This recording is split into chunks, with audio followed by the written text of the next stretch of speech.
مخلوق خدا کی رشد و ہدایت کے لیے نبیوں کی آمد کا سلسلہ تو میرے آقا تک بند ہو گیا۔ میرے آقا آخری نبی ہیں۔ اس مصطفیٰ جانب رحمت کے بعد کوئی نبی نہیں آ سکتا،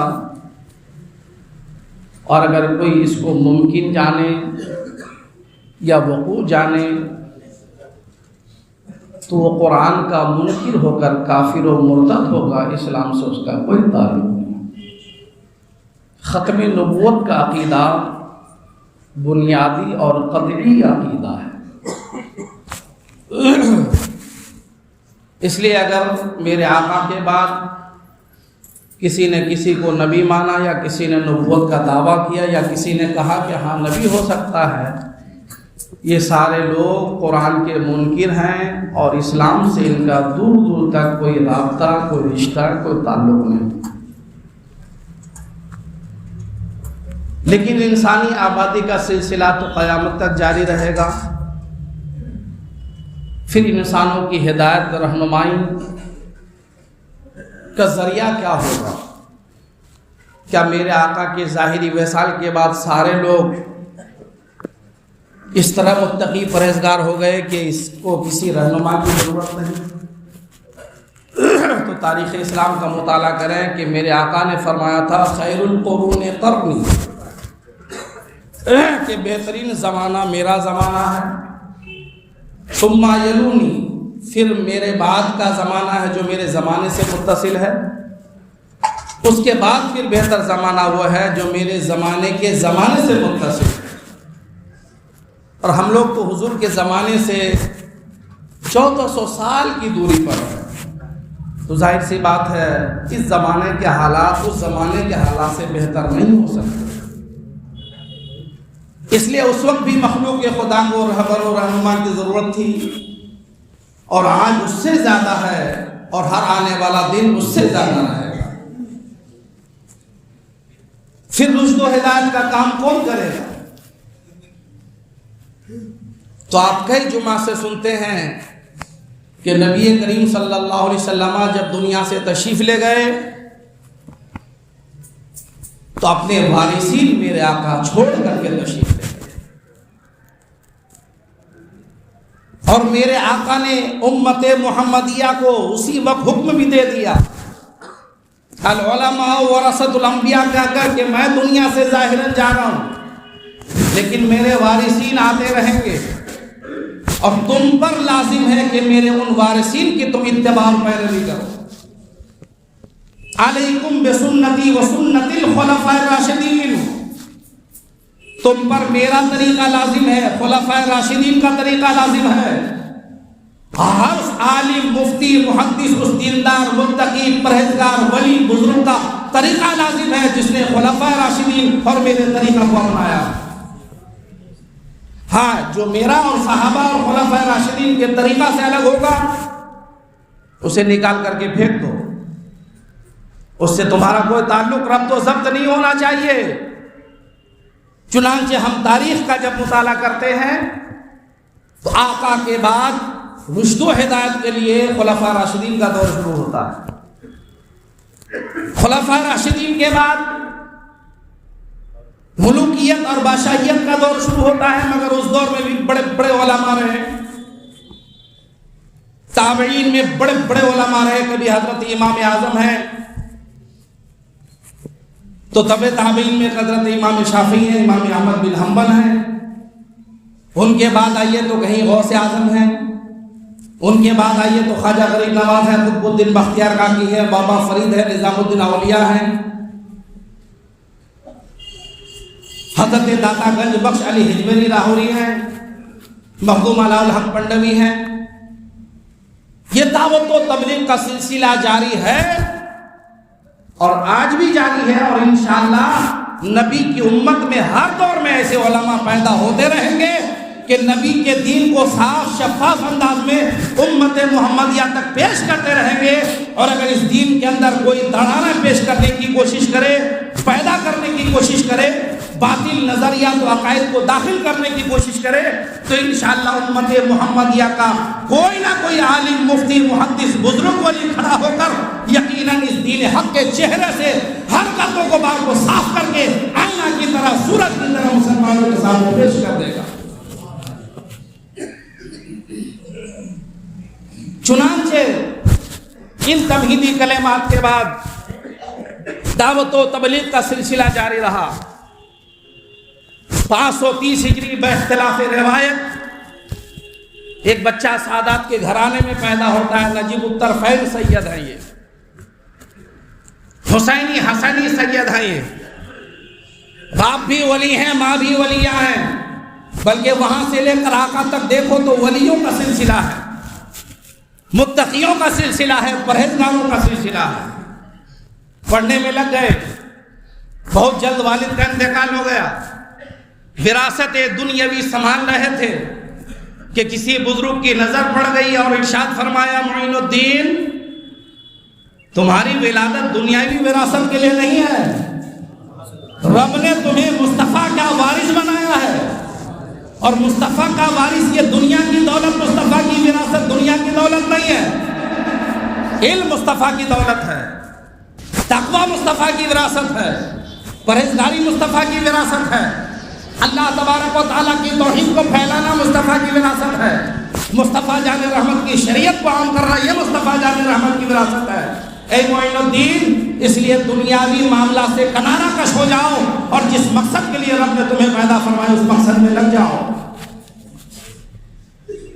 تاریخ بتاتی ہے کہ 530 ہجری میں حضرت خواجہ سیدنا غیاث الدین رحمت اللہ علیہ ام الورا بی بی ماہ نور رضی اللہ تعالیٰ عنہ کے گھر میں جو بچہ پیدا ہوا وہی ہماری دنیا کے بھی سہارے ہیں اور آخرت کے بھی سہارے ہیں۔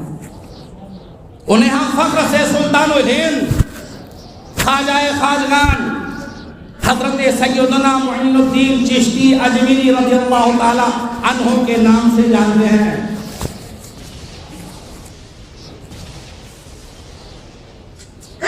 اس غریب نواز کو اللہ تبارک و تعالیٰ نے اپنے حبیب کے صدقے میں دین کی تبلیغ و ارشاد کے لیے چن لیا تھا۔ نبی کریم صلی اللہ علیہ وسلم نے جس طرح کفرستان میں تکلیفیں برداشت کر کے مصیبتیں جھیل کر کے اخلاق و کردار کے ساتھ بوجہ احسن دعوت و تبلیغ کا کام کیا، نبی کا یہ شہزادہ بھی قبرستان میں آنے کے بعد اتنی ہی تکلیفیں برداشت کر کے نبی کے اسوہ حسنہ پر عمل کر کے کیسا انقلاب برپا کیا یہ ہندوستان کا ہر مسلمان جانتا ہے، ہر مسلمان جانتا ہے۔ 6 رجب المرجب 627 ہجری 21 مئی 1229 عیسوی کے اندر جب یہ مرد قلندر دنیا سے گیا تو الحمدللہ اسلام کا ایک ایسا سورج چمکایا ہندوستان میں کہ ہزاروں آندھیوں کے بعد اس کی روشنی کبھی مدھم نہیں ہو۔ اس لیے میں کہتا ہوں مسلمانوں سے کہ غریب نواز کے نام پہ لنگر چادر غاگر دیگر تبرکات دیگر محبت کے نذرانے پیش کرنے والوں وقتی طور سے یہ چیزوں کی ایک اہمیت ہو بھی سکتی ہے اور کبھی کبھی نہیں بھی ہے،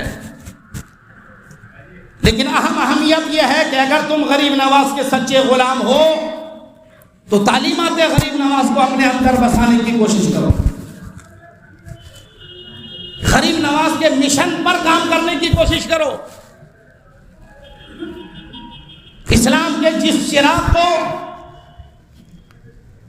خون جگر پلا کر روشن کیا تھا غریب نواز نے، آج اس اسلام پر خطرات نظر آ رہے ہیں۔ تنظیمیں تحریکیں کام کر رہی ہے ہمارے مسلمانوں کو کافر بنانے کے لیے، مشرک بنانے کے لیے، ملحد بنانے کے لیے، مرتد بنانے کے لیے۔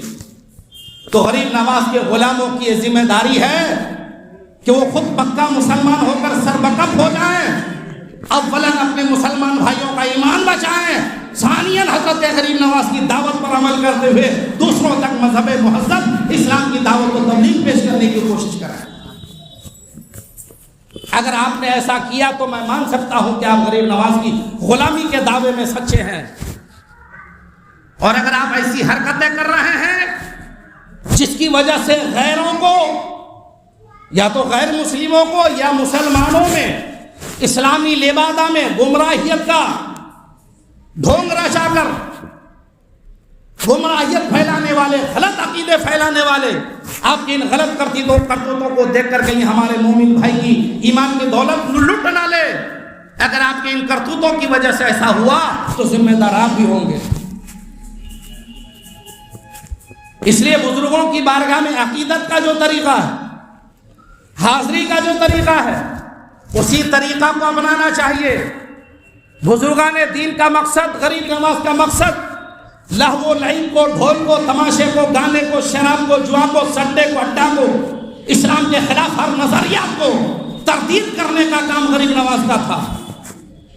اب اگر کوئی غریب نواز کے نام پر ان تمام چیزوں کو فروغ دے، ڈی جے بجا کر لوگوں کو تکلیف دے، بے مطلب چادروں کا جلوس نکال کر کے لوگوں کو تکلیف دے، رات دن بیش خلاف شرع قوالیاں بجائے، غریب نواز کے نام پہ چرس اور گانجے کا اڈا آباد کرے، قسم خدا کی غریب نواز ناراض اگر ہو گئے تو تمہیں دنیا میں بھی کوئی پناہ دینے والا نہیں ملے گا اور آخرت میں بھی کوئی پناہ دینے والا نہیں ملے گا۔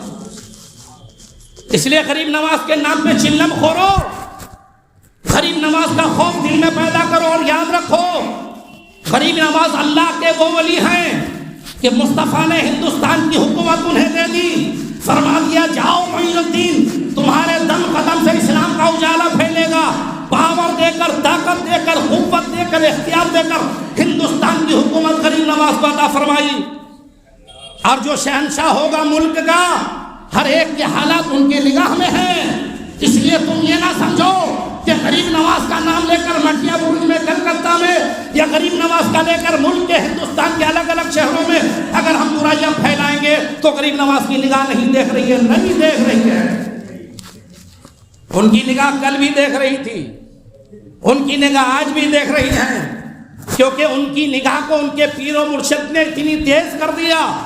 مراقبہ کے بعد، نمازیں پڑھوانے کے بعد، درود و سلام پڑھوانے کے بعد، سورہ اخلاص پڑھوانے کے بعد، ذکر و اذکار کروانے کے بعد، جب غریب نواز سے حضرت عثمان ہارونی نے اپنی 2 انگلیوں کے گھائیوں کے بیچ سے فرمایا تھا معین الدین دیکھ کیا دیکھ رہے ہو، تو غریب نواز نے فرمایا تھا حضور 18,000 مخلوقات دیکھ رہا ہوں، 18,000 مخلوقات دیکھ رہا ہوں، عرش اعظم سے لے کر تحت الثری تک دیکھ رہا ہوں۔ جو غریب نواز کی نگاہ تحت الثری تک دیکھے، اے ہندوستان والوں، کلکتہ والوں، تمہیں نہ دیکھے، یہ نہیں ہو سکتا ہے۔ اس لیے بند کر دو غریب نواز پہ کے نام پہ ڈھونگ نچانا۔ میں ہر سال کہتا ہوں غریب نواز کو نہ تمہارے نظر و نیاز کی ضرورت ہے، نہ تمہارے چادر و غاگر کی ضرورت ہے، نہ تمہارے بلا وجہ کی چیزوں کی ضرورت ہے۔ ارے رب نے انہیں بانٹنے کے لیے بھیجا تھا، تب بھی بانٹ رہے تھے، اب بھی بانٹ رہے ہیں، قیامت تک بانٹتے رہیں گے۔ جو پورا شہر اجمیر کو کھلاتا ہو، انہیں آپ کے بریانی کی کوئی ضرورت نہیں، انہیں آپ کی ان دکھاوے کی چیزوں کی کوئی ضرورت نہیں ہے۔ غریب نواز کو قطب الدین بختیار کاکی کے سچے مرید کی ضرورت ہے، بابا فرید کے سچے مرید کی ضرورت ہے، نظام الدین اولیاء کے سچے مرید کی ضرورت ہے کہ غریب نواز کی تعلیمات کو جو دوسروں تک پہنچا دے۔ غریب نواز کو ایسے لوگوں کی ضرورت ہے۔ الٹی سیدھی حرکتیں کر کے آج ہمیں کیا مل رہا ہے، اور آستین کا سانپ بن کر ہمارے سماج میں جو یہ جماعتیں، گمراہ کن جماعتیں چھپی ہوئی ہیں، جن کا رات دن کا فتویٰ ہے، غریب نواز کیا دے سکتے ہیں؟ دور سے سلام کرنے سے بھلا کون سنتا ہے؟ ان آستین کے سانپوں سے بھی اپنے آپ کو بچانے کی ضرورت ہے۔ ایک دو نہیں، اگر غریب نواز کی کرامتیں بیان کروں زندگی ختم ہو جائے، کرامتیں غریب نواز ختم نہ ہو۔ غریب نواز اللہ کے وہ ولی ہیں کہ مخلوق خدا کے دل ان کے قبضے میں ہیں۔ خلوص و للہیت کے ساتھ غریب نواز کے توسل سے آج بھی یہاں بیٹھ کر دعا کرو گے، اللہ غریب نواز کے صدقے تمہاری دعا قبول فرمائے۔ زندگی میں تو غریب نواز نے جواب دیا ہی، بعد وصال بھی قبر مبارک سے غریب نواز ایک بار نہیں سینکڑوں بار لوگوں کو جواب دیتے نظر آئے۔ اس لیے انہیں مردہ نہ سمجھا جائے، ان کی زندگی کا اعلان تم جیسے ڈھونگیوں نے نہیں، رب ذوالجلال نے قرآن میں گیا ہے. اگر قرآن پر تمہارا ایمان ہے تو اپنے عقیدے کی اصلاح کرنا چاہیے. اگر حدیث پر تمہارا ایمان ہے تو اپنے عقیدے کی اصلاح کرنا چاہیے. اور اگر غریب نواز کی گستاخی تمہارے دلوں میں ہے تو عقیدے کی اصلاح کرو. آج بھی اجمیر مقدس میں جا کر در غریب نواز, چوکھٹے غریب نواز تھام کر سچی توبہ کر لو. غریب نواز کی بارگاہ میں ڈھونگی آیا, وہابی آیا, ڈھونگی آیا, شیعہ آیا, عیسائی آیا, یہودی آیا, معافی مانگا ہے, نظر کرم غریب نواز نے ڈالا ہے تو ولی بن گیا ہے.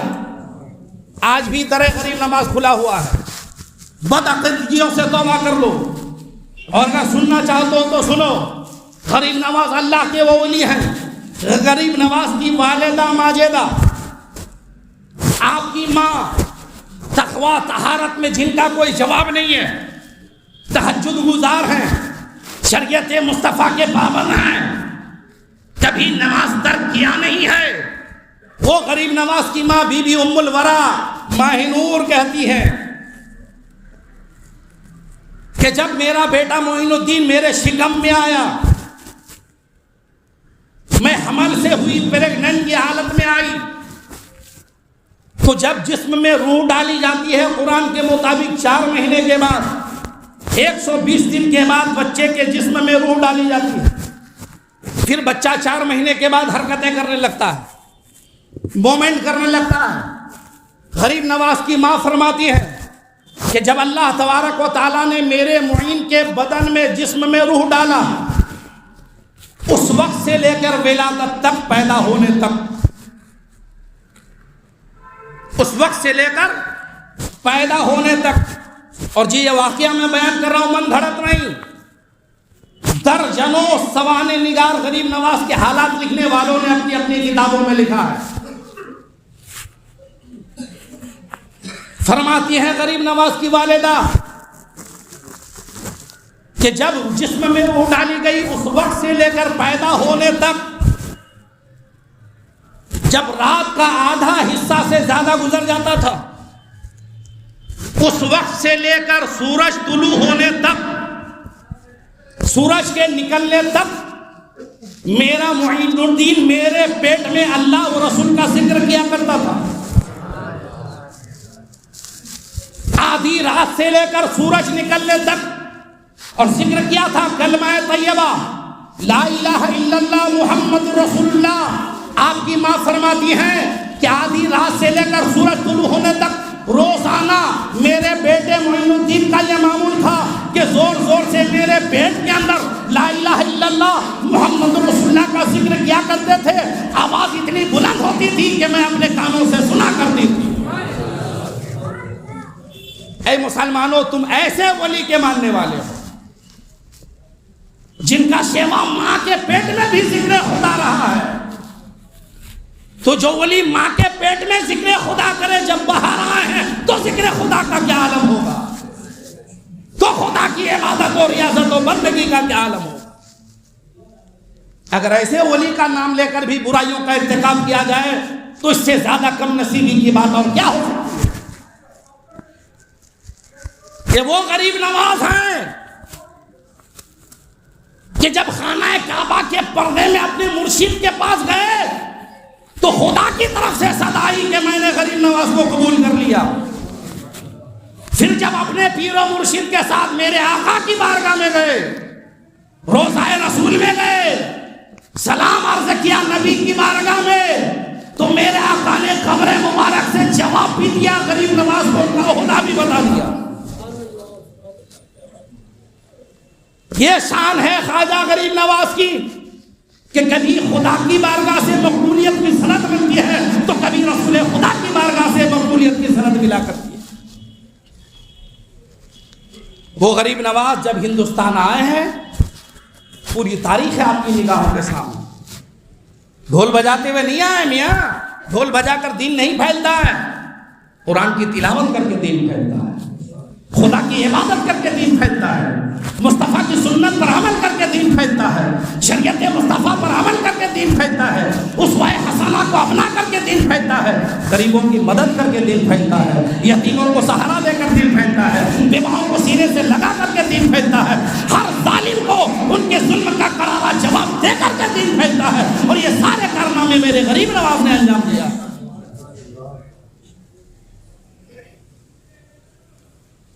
ہمیں فخر ہے کہ مصطفیٰ جان رحمت کا جتنا احسان مانا جائے کم ہے کہ ہم ہندوستانیوں کو غریب نواز جیسا ولی عطا فرمایا ہے. ارے مسلمانوں، اگر تمہارا کردار ٹھیک ہو جائے تو جہنم سے تمہیں بچانے کے لیے تنہا غریب نواز کافی ہے. لیکن منہ تو وہ پیدا کرو کہ غریب نواز کے غلاموں میں شامل ہو جاؤ. غریب نواز کا نام حقیقت میں کیا ہے؟ معین الدین. اور ایک روایت میں ہے کہ معین الدین بھی لقب ہے، مان لیا جائے. لیکن غریب نواز سے مشہور ہو گئے. کس نے غریب نواز کا لقب دیا؟ ان کے پیر و مرشد نے، اکابرین نے، اصاغرین نے، قطب الدین نے، نظام الدین نے، اخی سراج نے، مخدوم نے، کسی نے نہیں. پھر نام سے زیادہ غریب نواز یہ کیسے مشہور ہو گیا؟ تو ان کے مریدین نے لکھا کہ مشہور ایسے ہو گیا کہ غریب نواز کی ولادت کے بعد سے یہ عادت تھی غریبوں کی مدد کرنا. جہاں رہے غریبوں کی مدد کرتے رہے. اب کوئی غریبوں ہی کو چوس لے، سمجھ جاؤ کتنا بڑا غریب نواز کا غلام ہوگا. غریبوں ہی کو ہڑپ لے، سمجھ جاؤ غریب نواز کا کتنا بڑا غلام ہوگا. غریبوں کی زمین ہی پہ ڈاکہ ڈال دے، سمجھ جاؤ کتنا بڑا ہوگا. غریبوں ہی سے کھیلواڑ کرنا شروع کر دے، سمجھ جاؤ کتنا بڑا غریب نواز کا چاہنے والا ہوگا. غریبوں کو حقارت اور گھٹیا نظر سے دیکھے، سمجھ جاؤ کتنا بڑا غریب نواز کا چاہنے والا ہوگا. ارے کبھی نہیں، ڈھونگ رچنے سے کچھ نہیں ہوگا. غریب نواز صرف ظاہر نہیں باطن کو بھی دیکھا کرتے ہیں، دل کے ارادوں سے بھی واقف ہیں. چوروں کو کلمہ غریب نواز نے پڑھوایا، شرابیوں کو شراب سے توبہ غریب نواز نے کروایا، بے دینوں کو بے دینی سے کلمہ پڑھا کر مسلمان دیندار غریب نواز نے بنایا. غریب نوازی میرے غریب نواز نے کیا. یہ سب سیرتیں غریب نواز کی تھی. جھوٹوں کو جھوٹ سے توبہ غریب نواز نے کروایا، مکاروں سے مکاروں کو مکاری سے توبہ غریب نواز نے کروایا، ماں باپ کو ستانے والوں سے ماں باپ کی عظمت غریب نواز نے بتایا. غرض یہ ہے کہ جہاں رہے غریب نوازی کرتے رہے. کسی نے کہا نہیں. اس غریب نوازی کو دیکھ کر رب نے غریب نواز کو پسند فرما لیا تو مخلوق کے خدا کی زبان میں جاری ہو گیا کہ معین الدین دین کے بھی معین ہے، غریبوں کے بھی معین ہے. اس لیے انہیں غریب نواز کہا جاتا. اور عالم عظمت یہ ہے، یہی کچھ دین کے چھپے لوگ اجمیر شریف بول دیا، بہت تکلیف ہو گئی کچھ لوگوں کو. اور میں جو باتیں کہتا ہوں ہمارے کچھ لوگ کہتے ہیں مفتی صاحب تو ان کے خلاف بولتے ہیں. ارے تیرے ماں باپ کو کوئی گالی دے دے تجھے تکلیف ہوتی ہے تو بولتا ہے، لیکن مجھے غریب نواز کو کوئی گالی دے گستاخی کرے مجھے تکلیف ہوتی ہے، تجھے ہو یا نہ ہو. غوث اعظم کو کوئی گالی دے مجھے تکلیف ہوتی ہے، تمہیں ہو یا نہ ہو. آقا حسین کو کوئی گالی دے مجھے تکلیف ہوتی ہے، تجھے ہو یا نہ ہو. صدیق اکبر عمر فاروق کو کوئی گالی دے مجھے تکلیف ہوتی ہے، تجھے ہو یا نہ ہو. کیونکہ میں تمہارے ماں باپ نہیں، تمہارے ہر خاندان سے افضل و اعلیٰ غریب نواز کو سمجھتا ہوں، غوث اعظم کو سمجھتا ہوں، امام حسین کو سمجھتا ہوں، مولا کائنات کو سمجھتا ہوں، صدیق عمر کو سمجھتا ہوں. تو اپنے ماں باپ کے لیے بول، میں غریب نواز کے لیے بولتا رہوں گا. تجھے میرے بارے میں جو بولنا ہے بولتے رہ. ہم غریب نواز کے شہر محبت کو اجمیر شریف کہہ دیں، کسی کو تکلیف ہو جائے ہم ان سے دوستی کر لیں، ہم ان سے پیار کر لیں، ہم ان سے رشتہ کر لیں، ہم اپنے دل میں ان کے لیے نرمی کا گوشہ رکھیں. یہ کبھی نہیں ہو سکتا. غریب نواز کے وفاداروں سے کبھی نہیں ہو سکتا. اعلیٰ حضرت عظیم البرکت سے عشق سیکھو ولیوں سے. اعلیٰ حضرت سے کسی نے پوچھ دیا حضرت ایک آدمی ہے کہ اجمیر شریف میں شریف لگانے سے انکار کر رہا ہے، اجمیر کے ساتھ شریف لگانے کا انکار کر رہا ہے، تو اعلیٰ حضرت کا فتویٰ رضویہ اٹھاؤ. اعلیٰ حضرت فرماتے ہیں اگر کسی نے اجمیر کے ساتھ شریف اس لیے نہیں لگایا کہ وہاں غریب نواز ہے تو کیا حاصل ہے، کیا عظمت ہے، اس لیے شریف نہیں لگانا چاہیے. تو میرے امام اعلیٰ حضرت نے فتویٰ دیا وہ شخص صرف گمراہی نہیں بلکہ خدا کا بھی دشمن ہے. کیوں؟ اس لیے کہ حدیث قدسی میں ہے، بخاری میں ہے، من عاد لی ولیا فقد آذنتہ بالحرب، جو میرے ولی سے دشمنی کرے میں اس سے اعلان جنگ کرتا ہوں. اور اللہ اعلان جنگ اپنے دشمنوں سے کرتا ہے. اگر غریب نواز کو حقیر سمجھ کر، کسی چیز کا مالک و مختار نہ سمجھ کر شریف نہ لگایا تو اعلیٰ حضرت فرماتے وہ گمراہ بھی ہے، خدا کا دشمن بھی ہے. کوئی ایسا عشق کرنے والا ہے، کوئی ایسا پیار کرنے والا؟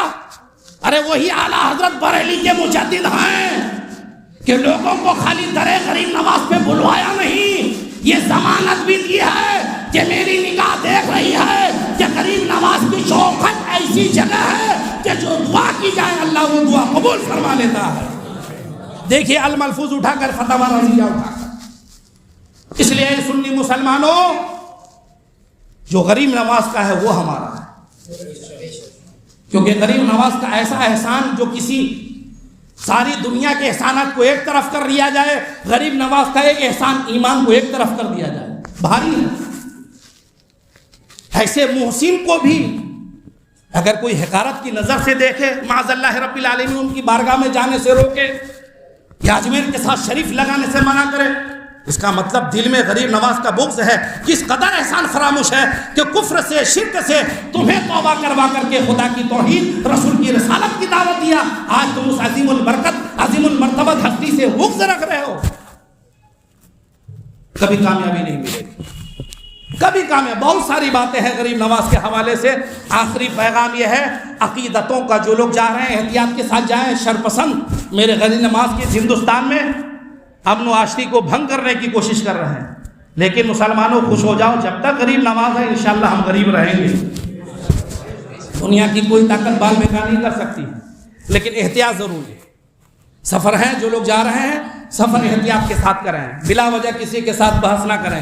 کچھ لوگ چھیڑ خانے کی بھی کوشش کریں گے، آپ تو خواجہ خواجہ کا نعرہ لگاتے ہوئے چلے جائیں. اور جو لوگ نہیں جا رہے ہیں وہ اپنے گھروں میں، آج 29 تاریخ ہے، اگر چاند نکل گیا تو آنے والے جمعرات کو چھٹی شریف ہے، یعنی بدھ کی شام سے وہ تاریخ مغرب کے بعد سے شروع ہو جائے کہ اپنے گھروں میں اشارے ثواب کریں، قرآن پڑھیں. قرآن کی تلاوت غریب نواز کو سب سے زیادہ پسند ہے. قطب الدین کو، بابا فرید کو، اپنے مریدین کو غریب نواز جب بھی کہتے تھے کہ کچھ کرو تو کہتے تھے تلاوت سناؤ. غریب نواز کو سب سے زیادہ پسند قرآن کی تلاوت ہے. اس لیے یہاں رہو تو تلاوت کرو، اجمیر جاؤ تو تلاوت کرو. تلاوت کر کے غریب نواز کی بارگاہ میں جاؤ تو دعا قبول ہو جائے. پکا غلام بن کر کے، وفادار غریب نواز بن کر کے رہو، اور غدارانہ غریب نواز سے اپنا ناطہ توڑ لو. انشاءاللہ غریب نواز بھی راضی ہو جائیں گے. غریب نواز کے جلد افضل رسول خدا بھی راضی ہو جائیں گے، اور جب نبی راضی انشاءاللہ خدا بھی راضی ہو جائے گا.